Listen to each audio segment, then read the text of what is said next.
I've seen what slows down projects and how to turn things around fast. By the end of this video, you'll know exactly why projects drag on and, more importantly, how to cut timelines while delivering better results. I'm Vito, a former agency owner who delivered over 600 projects and now lead Atarim, a platform that helps tens of thousands of creative teams worldwide. Project delay aren't inevitable. They're symptoms of common mistakes. Let's break them down and learn how to address them head on. I'd like to tackle this both from an agency perspective, but also from a product perspective, as we're seeing the same challenges within our team as we grow as a SaaS product or a software company. The symptoms are the same, the causes are the same, but to solve them is slightly different, or there's kind of nuance to each method, and we're going to explore that together. First of all, the main three reasons that cause projects to get delayed are lack of clarity, or basically poor estimation, poor discovery. The other side is vague feedback cycles. Where do we start? Where do we end? When do we move from one stage to another? And the third one, which I think is one of the most potent ones, is lack of momentum. And we're going to discuss that further shortly. So let's start with the clarity. So this is a great opportunity to start with the 6 P's. Proper planning prevents piss-poor performance. And that's really is the core of the point here when it comes to poor estimation, poor discovery, either internally or externally with stakeholders. So I want to show you, as I mentioned, the two sides of it as what we're doing now within Atarim to make sure that we're properly prepared for a new feature or a new idea that we have within product side from a product perspective, and then also from an agency perspective, and even how we're tackling this through the Atarim software with the agencies that we work with. So let's start with Atarim as a company. This is what we do as a software company. We have a bunch of these templates that we pull out for every stage of the build. But here I'm going to focus just on this one deliverable that drives, this is actually the source of truth for us throughout the creation of this feature. And that same mentality happened in the agency as well. The discovery document that we've created with the client and then expanded on after on our own was the source of truth of what are we trying to create here. And crucial step is even a nice saying by, I think it's Albert Einstein, but you know, these quotes, you never really know where they originate, but I'll tell the story as it is. So Albert Einstein was asked, if you had 1 hour to solve a problem, how would you tackle it? And he said, I'd invest 59 minutes preparing and figuring out the problem itself, and then 1 minute solving it. And so this is really what we're trying to do here, to provide as much clarity at the beginning and accelerate delivery times on the back of that. And you see that if we're looking at it even from a bird's eye perspective, everything here in the beginning is more for the product team, for the people that needs to manage this project, make sure that it actually fulfills its goals. That's from the product manager. I come in and I put my feedback. Jerome comes in and he adds his feedback as well. We work with the designers. We create the spec around this, but we do proper research to make sure that what we're building is solid. I'm a big advocate of doing this theoretical thinking before getting into the project to make sure that we're actually providing solid results on the back of it. So a bit of research goes a long way. Now with AI, it's even simpler. We even have a dedicated AI custom ChatGPT that we trained on our own product and our approach to how to build product to help us accelerate the creation of these documents. Perhaps in another video, I can show you all the cool AIs that we've created this past year within Atarim to help us be more efficient. Let's start diving into this. First of all, the top thing here is we have the task on Jira, and this is connected to our board that allows us to track the full feature cycle for all of the different stages that happen within a feature that goes through from start to finish and see where we stand. So that's the first item here. And then we have a bit of a checklist here. And after this, we have described this feature in one sentence to make sure that everyone has clarity on the things that we're building. In this case, a guided onboarding experience that walks users through Atarim's interface, helping them achieve key goals like sharing a project and gathering feedback through interactive tooltips and progress tracking. The next section is about our North Star, which is the product vision. We have our vision statement right here. If people want to learn more about the product vision, it links here to another page. This is all part of the product vision and the strategy and all of that broken down. But then we want to make sure that what we're doing is not just a cool thing, not maybe just something that a user asked, but it actually aligns with our vision, with what we're trying to create in this world. And so it has to relate, and it has to relate strongly to the goals of the product. And then after that, we have the overview and the benefits. Overview of the feature will help users seamlessly onboard and engage with Atarim, focusing on setting up a project, gathering feedback, optimizing their workspace. We guide them step by step with the product's corporate capabilities, empowering them to navigate the platform confidently and efficiently, right? And then after this, there's a few of the benefits: faster time to the aha moment, increased retention, higher engagement rates. And so we know that if we activate a user early on, then then they're much more likely to succeed, therefore stay with us longer. And then we have what we call the castle, which is like an analogy that comes in from the 5 points of how we win as a company, how we're going to win and how we win today. It's an aspirational concept that gives us 5 concepts to think about as we're doing our day-to-day work. One of them is the castle, or we call it the castle analogy, because the castle is basically means strategy. The moat is our reputation, the longevity, the competitive edge that we're creating within the product. Then we have the door, because if you have the best castle in the world, but no one knows how to get into it, there's no door, then what's the point to begin with? And that is really one of the things that a lot of times happen within software, is that we have these awesome ideas, but we forget to make sure that people get to know those things. And if the users don't know about it, it doesn't exist. And this is really why the door is so important. And then finally, we have the door handle. And that is the analogy to the intricacy that you see within these ancient castles of how the door handle was hand carved. Someone worked on this sometimes for months to create an incredible experience on the finest detail. And this is where the door handle comes in, how we make it slick, what is the attention to the detail that we're doing here. After this, we have a section that talks about competition and inspiration. It's very important. And again, a lot of these things we've done throughout the agency as well. And we'll see that shortly. One way that we like doing that is, first of all, we go to platforms and we engage with them. We even have a Slack channel that we share ideas about the cool UX and cool experiences that we experience from other software that we are users of. And we take inspiration from our day-to-day life, but also more intentionally, we use a software called, or a platform called Mobin, which is really cool. They went on and took screenshots from dozens, maybe hundreds of platforms, like high-end known SaaS platforms. And it's an awesome way to take inspiration, because we don't want to reinvent the wheel in most of the things that we do. We just want to make sure that we create solid results for our users, and learning from arrows that other companies have already gotten in their own back by looking at what they ended up with, a lot of times steers us in the right direction. But again, there's variables to it, but this is a great way to take inspiration from other places and highlight things that we like, that we don't like, that might fit to the experience that we're trying to create. And then we have the price plans, which is usually kind of broken down into each plan. Where does this fit? Then we have the metrics. How do we know that this thing is successful? And this is really an awesome exercise that in the early stages of the agency, we missed, where we were working with clients on projects. We didn't account for what would make this successful. And if you do, if you make sure that from the beginning, you know what you're tracking, what are the metrics for success, that will allow you to come back to the client with, look, we managed to achieve these objectives, now let's do more. Or we didn't manage to achieve these perspectives, perhaps we should do that instead or on top of it. So either way, it works in your benefit as an agency, and it shows that you're on it. You're not just interested in getting things out, but you have a vested interest in your client's success. Then you see sometimes this little wizard here. So this is using the Atarim Master, which is our GPT that we've created for the product team. And sometimes there's these prompts that help us feed in what we've created so far to help us figure out the next steps. There's a really cool feedback cycle or loop here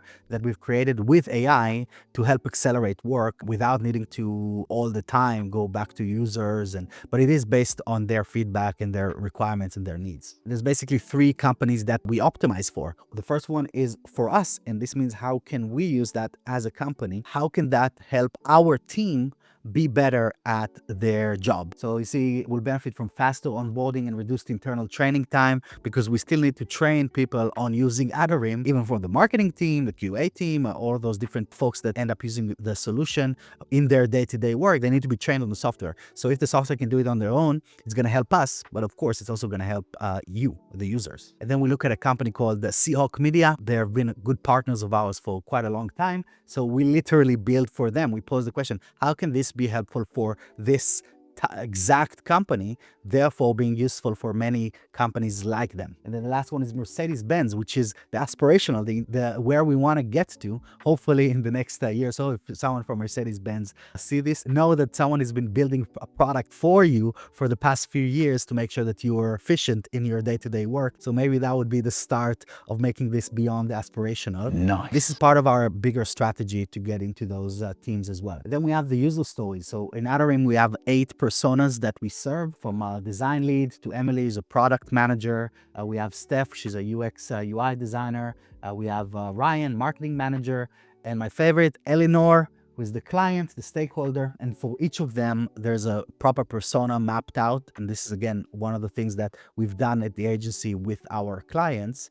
And with AI, it's so easy to do this stuff. There's really no excuse to skip this step. So we consider each one of these people. It's not just users, it's not just numbers. We think about Kieran, we think about Steph, we think about Ryan as we're building the product for every single functionality that we do. And then we try to figure out what are their objectives from something like that, and how can we help fulfill their objective through the functionality that we're developing. And then we have the risk factors, the technical complexity, all of those different things that can hinder the implementation or the success of this functionality. And only then we start talking about what we're gonna be building. So this is where the feature breakdown comes in. This is the most important part of this document. This is the section that most people would actually read, would look back to as points of what do I actually need to do, not what's the theory and how we help others, but what do I need to do today, or what is the actual features that we need to build. And then we have the other considerations section where we consider user permission, who will see the tours, which ones they will do, or each one of the user roles that we have. Across the product, what are the different screens that this will appear on. Then we have micro copy for this. In this case, this was already done directly in the app that we're using for these tools, feature flagging, different states, so we don't forget. You always forget something, but through the 6 P's, proper planning prevents piss poor performance, you're able to reduce and mitigate that risk dramatically. And therefore, by doing proper planning, proper discovery for every project that you're working on, it can accelerate the project dramatically because you're not going to ask these questions later on. You've already answered all of them in bulk right at the beginning. So everyone is aligned. This is what we're doing. After that, we have wireframes and designs when needed. Here we have a user journey map for the tours, for the different personas. What are they trying to accomplish? And some ideas or future developments, any notes, some things from the software that we ended up using for this feature, and so on. This is really the breakdown of how we do the ideation, how we do the discovery for our own functionality within Atarim. And it's a pretty in-depth process, but still, it's a large investment to make at the beginning of a project to make sure that later on everything is nice and smooth. At least we don't have this one reason out of the 3 to worry about. Now, let's see this on the agency side. So within Atarim, there's an actual form system built in to allow you to design custom forms, drag and drop, and our user uses this functionality as project intake when they're starting to work with new clients. Either the client submits this form or the agency or the project manager works directly with the client on an interview and then types in the answers in here. But let's explore some of these points just to see what we're talking about. So the first ones are kind of clear, what email are you using, what's the main email address, to have like one dedicated communicator or point of contact, and then what's the main goal of the website, describe the ideal person to visit your website, what do they do, what are they looking for, what's the first thing you want people to think when they visit your website, what's your company's USP, the unique selling proposition, why would someone choose you over the competitor, who are your main 3 competitors, so we can look into them, link to their websites, would also be very helpful, so we can experience what they're doing right, what they're not doing right. And even here we have that question, what do you like the most about their website, your competitor's website, what do you like the least? This can give you the ability to understand the level of attention that you need to give to your clients to take them through the project. If they've done this many times before, then they might come in with preconceptions that you need to break or that you can leverage. On the flip side, if this is the first time that they're running a website project, they don't know anything about it, so you need to make sure that you communicate the things properly to them, and we'll talk about this later as well. Then we continue a little bit about some questions. Why did you choose us to go on this journey with you to build your new website? This helps you understand the value point that you're providing to your client, how they perceive it, so that again, you can double down on it or perhaps correct course if this is not the perception that you thought. Maybe they'd say you're the cheapest, and which sometimes that happens. Then you might say, oh, I don't want to be the cheapest. I want to actually increase my prices for the next project. Then we'll give them an opportunity to express any crazy, wacky ideas that they may have. This is really where these things usually come in, where I would like to have 7-page survey that is going to be conditional based on XYZ, those kind of things a lot of times have been flushed out here. Again, this doesn't have to be in the form of a form sent to the client. This can be a conversation, an interview that you come in and ask those questions and then double down with asking why for each one of them to really understand where their mind's at, what is actually driving them in making these decisions. Again, because you're the expert, you're the one that they're turning to to make sure that you deliver them with a solid result. Then we ask for some files, some content. This is one attempt to gather content. There's going to be many other videos about gathering content, so make sure that you hit the like and subscribe for future updates here. Yeah, and that's pretty much it. Now, I've seen some variations of this form, of course, throughout the years. Make it your own, but these points are important to cover, and I'm sure there's a few more. If you think of some, please let us know in the comments below. The second reason why your projects get delayed is because of vague feedback cycles. And this is a very common concept that happens either in an agency or within product teams, where it's not sure where things are throughout the pipeline at any given moment. So revision 1 can start at some point, but still continue way after developers have already been working on the tool. That introduces scope creep and produces a bunch of delays. Or alternatively, if someone doesn't know when they need to take action on that revision round or the feedback cycle, that would delay this because it's just not scheduled in their calendar. And many operations have milestones set up inside project management systems and things like that. But one of the problems with them is that they're not communicated externally. So usually the people that need to provide feedback are not aware of these milestones. They don't have visibility over these milestones. Within Atarim, we fix that through adding the milestones functionality into the visual collaboration interface, and actually runs as a countdown, so everyone gets a bit more clarity as to where things stand. But still, over communicating what are the milestones, what are the timelines, can definitely alleviate this point as well. Obviously, the core functionality of Atarim's main value point is our visual collaboration system that helps with feedback rounds and speed up feedback cycles within the team or externally with clients and stakeholders. But I'm not going to dive into that here. You can check out our website for more details on that. The third reason why projects get delayed is lack of momentum. And this usually happens because we're trying to juggle many projects at the same time. So we kind of do a bit of and then put the project on ice while the client is here, or while we're waiting for the content, or while this project is being developed, then I can put this one on ice. And we're not driving them forward. We're just letting them all kind of pile up and come back to them only when they come to us, right? Instead of us driving momentum into those different projects. And it's really easy to see this in practice when we look at construction projects. Someone is rebuilding their house or doing a renovation. The contractor often will put their tools in the house and then move on to start another project for 2 days, come back to this one, do 1 day, come to the third project, do another 1 day, and then the whole thing starts lagging, and it just ruins the momentum, so that even the people that you're working with are either left frustrated because things are taking longer than they should have been, but also they kind of feel like they can sit back because, okay, if the person is not on it, then perhaps that's how it is. You know, perhaps it should take 2 months to deliver content because no one is actually pushing me to it. Now, I'm a huge believer of building momentum within the business. That's what drives growth. It's action plus speed. That is really either the definition of growth or of momentum. And this is what we're trying to create here. So how can we approach this differently? How do we build momentum into the project? Let's talk about this from an agency perspective. What if within the same day that you ran the discovery session with your client, that by the way happened literally a day after they signed the agreement, because why not? And the morning after, they already got a small deliverable from you saying like, all right, here's the sitemap, here's what we want to tackle. I need your approval. Can we get this approved today so I can move on to the next stage? So you see, already within the first 24 hours after you did the discovery session, you're already driving momentum forward. You're already presenting a result and you're asking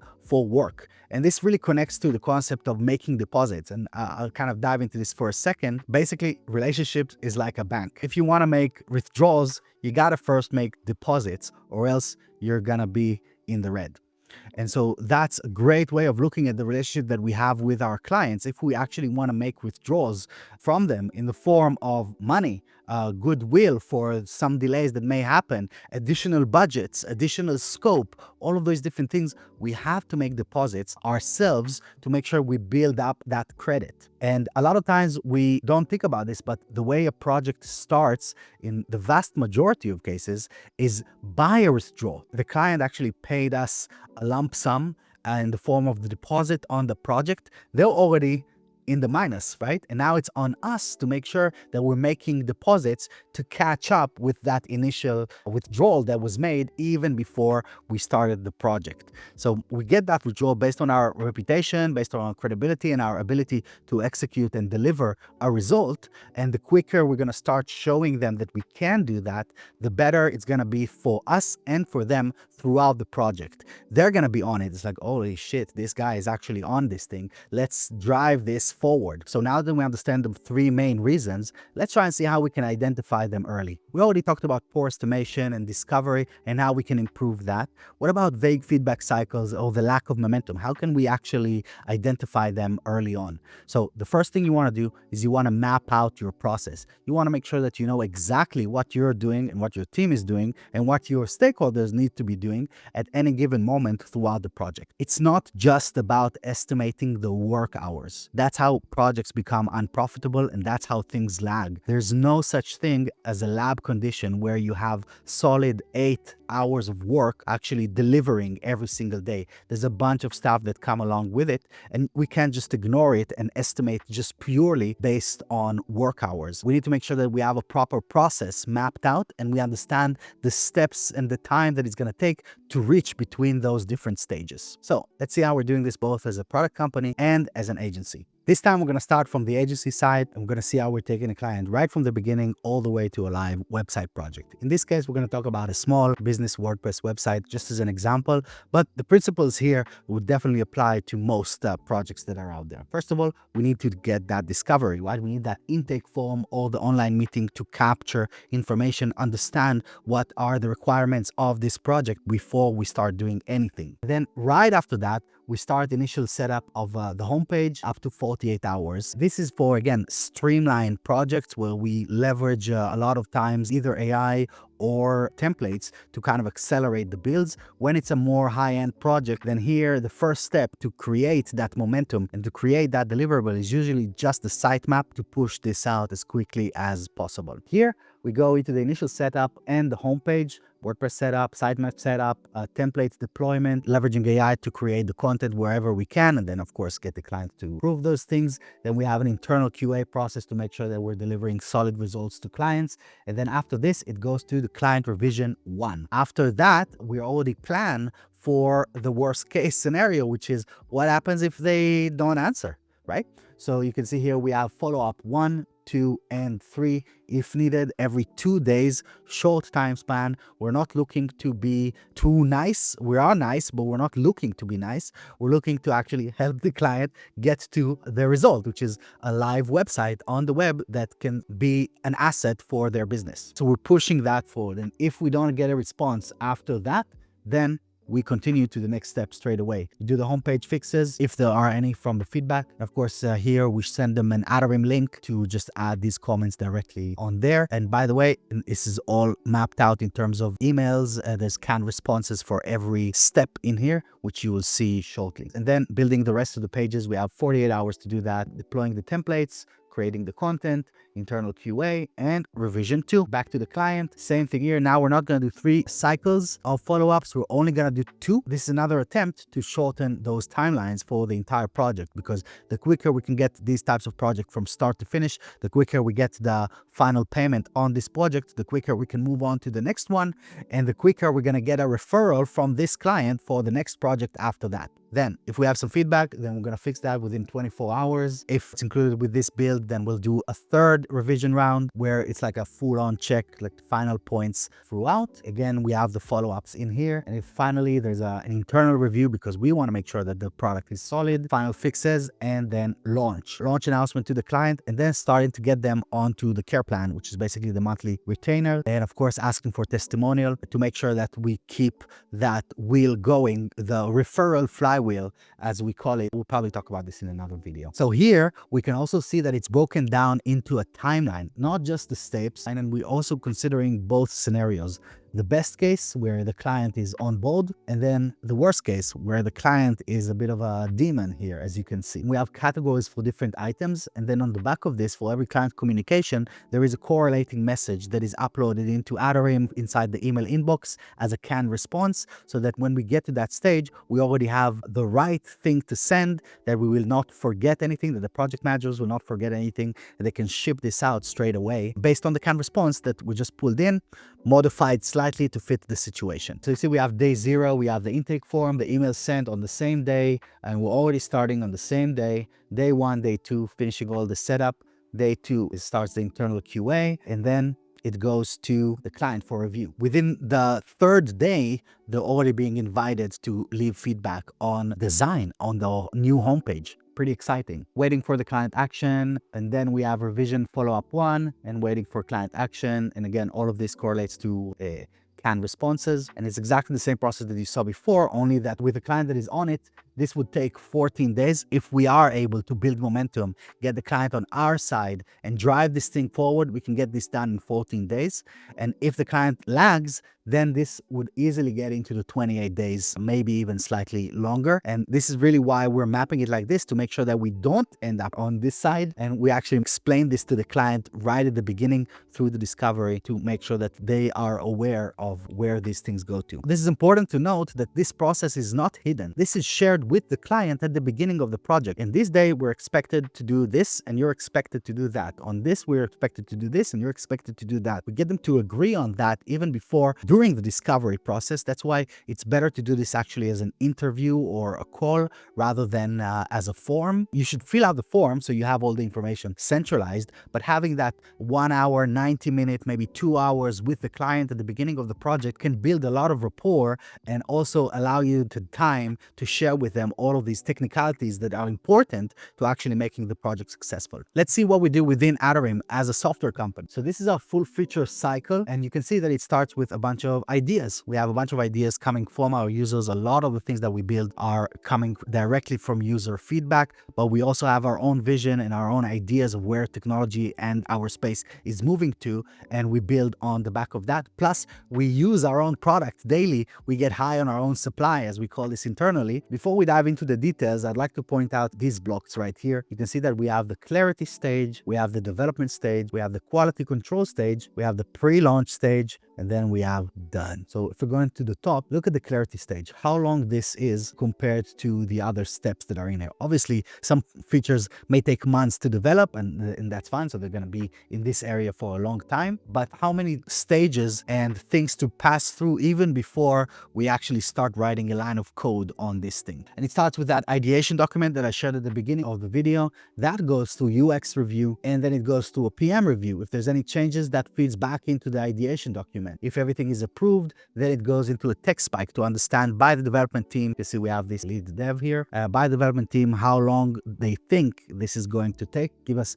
a rough estimation, not spending too much on it, just so that we can understand. And then on the back of it, a lot of times, and actually often, we come in and say, okay, if this is how long this is going to take, what can we do less to make sure that we keep momentum going and break the project down to smaller pieces? And this is something that I learned that was super useful in the later years of the agency, where we were doing much bigger projects. A lot of them were product builds, software MVPs for startups that wanted to test out ideas. We've built those stages into those projects. First, let's get this first stage done, and then we can move on to stage 2, stage 3, stage 17. And then we do user stories, acceptance criteria, and then we go into the design. We work on the design in Figma. Then this goes to PM and UX, and then the QA writes tests for this. Based on the tests, they will be able to understand if there's any gaps in the functionality, in the discovery, because usually they have a very keen eye for details and for edge cases that perhaps weren't considered early on. So they write the test even before we start, and only then we do the full tech spec of the functionality, break it down to tasks, to story points, and then it goes into consideration for sprint planning. Maybe it will happen now, maybe it will move back to the backlog and wait for its turn. Once it's scheduled to build, then it goes through development, get paired up with the QA, and we inform marketing, sales, and support that this thing is coming, so that if they have any inquiries about this or before they need to plan out any campaigns, they can already be aware of what is coming. Then, of course, the development happens. Once the developers think they're ready, then the PM checks this against the ideation document, the source of truth. If it all is cool, then it's going to move to a UX review. If not, it's going to come back to the developers like, wait, you missed this thing, that thing, this thing, if any. It goes to UX review, where we do the same thing. We consider this and we play with it from a user's perspective. Sometimes things in the browser are different than how they feel when you're looking at just the design in Figma. So we use Atarim to leave comments across the board. If it passed the UX review, only then we run QA, because we don't want to test something that is not built correctly. So only then we run through the proper tests, and we run a design review where the designer comes in, give their notes, maybe the padding, maybe the spacing, stuff like this. And after this, it's ready to be released, in which case we're going to inform different teams that it's coming. We're going to update documentation, and we're going to update the changelog that this feature is about to be released. When it's live, then all of these should be ready to just push play. So as you can see, one thing that is shared also between this and the agency type of workflow, we have the time estimated for each one of these elements. And look, the gaps here are as big as either 1 hour or 12 hours. It's literally 12x. Or this could be like 1 sprint, 2 weeks, or 4 sprints, 8 weeks, So the gaps can be wide depending on the scope of work, but we still have a process that we try to fit all of the projects into. And by doing that, we can really understand where things fall between the cracks, which was the point of this segment to begin with. How can we identify early if there are any delays in the project, so that you can see here, it's extremely clear, either from here and from here, where did things break down? Did you do this? Yes. Did you do this? No. That's where it is. That's why it's extremely important to run a weekly checkup. It's an opportunity for all the folks that are involved in the project to come together for just a few minutes and discuss, what did we manage to accomplish this week? What did we think that we're going to accomplish? What are we working on right now? And what are we working on next?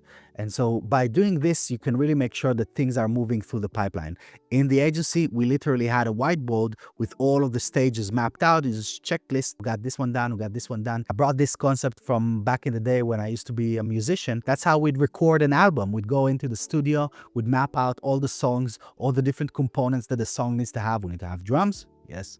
We need to have vocals. Yes. We need to have guitars. We need to have backing guitar. We need to have backing vocals. All of that was mapped out in a table. And then as you record, you just like check things off. And that same mentality I carried over to the agency. So it was a communal thing. We go together and talk about this as a team. It's like, what about this one? Done? Yeah. Okay, great. Move to the next stage of this. What are you going to do now, today, to make sure that you advance that same project? So run weekly checkups. It's important. It's a great opportunity to retro what went well, what went wrong. And I would also add to this that this should not be an internal experience only. Every Friday, we'd spend a few minutes writing Friday emails to every client that had active projects with us, telling them exactly that. Summary of our conversation that we had as a team. Here's what we worked on this past week. Here's what we're going to be working on this week. Here's what we're going to need from you. Here's where things lag at the moment. It's because of you. It's because of us, nicely, politely, but still putting the accountability where it's needed. And I can tell you that I worked with many, many agencies as a client over the past few years as a software company. And that did not happen. And it becomes a place where you need to chase them constantly for where are we? Most of the times they're not sure. They need to come and dig this up. But at our agency, every time that this question was posed,